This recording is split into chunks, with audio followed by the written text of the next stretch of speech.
আসসালামু আলাইকুম রহমতুল্লাহ। গত শুক্রবার একটা ছেলে হারানো গিয়েছিল।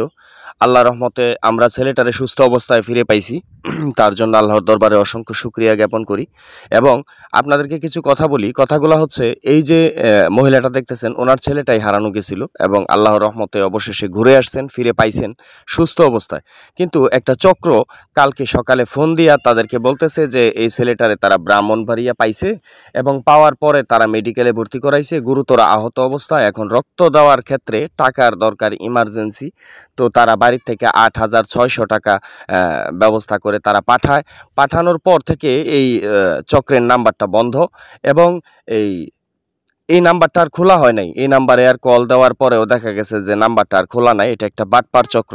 কিন্তু মানুষের বিপদের সম্মুখীন হওয়ার পরে, মানুষের বিপদের সুযোগ নিয়ে মানুষ এত নিচে নামতে পারে, এত নিচে কাজ করতে পারে, এই জিনিসটা আসলে আমি আগে জানতাম কিন্তু স্বচক্ষে দেখি নাই।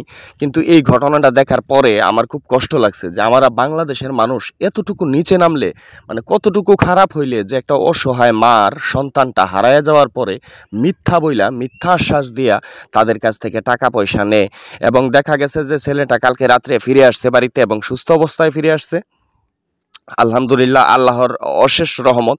দেখেন বাড়িতে অনেক মানুষজন দলা হয়েছে, মানুষ তাদেরকে দেখতে আসছে। ছেলেটা কোথায় গেছিল না গেছিল এই খবর নিতে। ছেলে বলতেছে যে আমি বাজারে গেছি, কিন্তু পরে আমি কোথায় গেছি বা বাড়িতে কেমনে আসছি এই বিষয়টা আমি জানি না বা আমার জানা নাই। কিন্তু দেখা গেছে ফাহ থেকে এই চক্রটায় তাদের কাছ থেকে ৮ থেকে ৮,৫০০ টাকার মতো বাটপারি করে নিয়ে গেছে। এই বাটপার চক্রের জন্য শুধু এই বাটপার চক্র না, আমার জানা মতো, আমার দেখা মতো বাংলাদেশে এমন লোক আছে যে হ্যাঁ দেশের মানুষ, দেশের খাইতেছে, এই দেশে থাকতেছে, কিন্তু এই দেশেরই ক্ষতি করতেছে। কিন্তু তার মধ্যে একটুও বাড়তেছে না যে আমি যে দেশের ক্ষতি করতেছি, কেন করতেছি বা এটা কার ক্ষতি হইতেছে।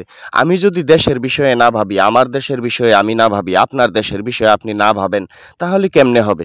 এই যে মহিলাটা একবারে অসহায় একটা মহিলা, এই অসহায় মহিলাটার কাছ থেকে তারা টাকা পয়সা নিছে মিথ্যা বইলা। কিন্তু ছেলেটা কালকে রাত্রে ফিরে আসছে। আলহামদুলিল্লাহ, আল্লাহ তাআলা ফিরাইয়া দিছে। শুকরিয়া জ্ঞাপন করি আল্লাহর দরবারে যে সুস্থ অবস্থায় ছেলেটারে ফিরাইয়া আনছেন তার মায়ের কোলে।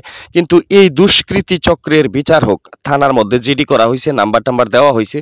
এই দুষ্কৃতী চক্র যারা মিথ্যা বইলা যে ব্রাহ্মণবাড়িয়া তারে পাইছি, আমরা মেডিকেলে ভর্তি করাইছি, মেডিকেলে ভর্তি করানোর পরে এখন তো ইমার্জেন্সি টাকার দরকার, আপনারা টাকা পাঠান এবং আপনারা আসতে থাকেন, আপনারা টাকাটা পাঠান, আমরা কাজ করি, এই বইলা তারা ৮,৬০০ টাকা বিকাশের মাধ্যমে নেওয়ার পর থেকে তাদের নাম্বারটা বন্ধ। কিন্তু ৮,৬০০ টাকা দেওয়ার মতো যোগ্যতা এদের নাই। এরা অনেক অসহায় মানুষ, এরা অনেক কষ্ট করে চলাফেরা করে। দেখা গেছে তাদের কাছ থেকে টাকাটা নিছে। এমন অনেক মানুষ আছে যারা এর চেয়ে আরো গরিব, কিন্তু তাদেরকেও মানুষ মানে ছাড় দেয় না।